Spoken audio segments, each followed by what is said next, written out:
জান্নাতে পাঠাইছিলেন। আল্লাহ পাক তার স্থান, তার জায়গা করে দিয়েছিলেন জান্নাতে।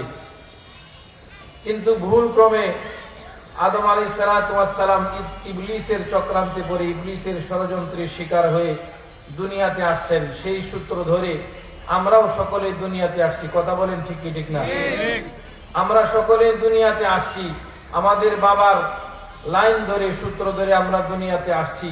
কিন্তু একটা কথা মনে রাখতে হবে, আমাদের সকলের ঠিকানা হইল জান্নাত। কোথায় ঠিকানা?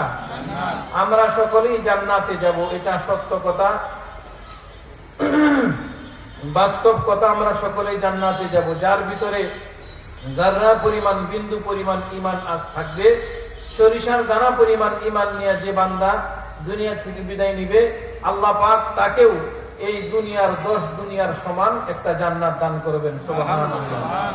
তো আমরা কেউ দুনিয়াতে ছিলাম না, দুনিয়াতে থাকবো না, আমাদের সকলকে এই দুনিয়া থেকে বিদায় হয়ে যাওয়া লাগবে।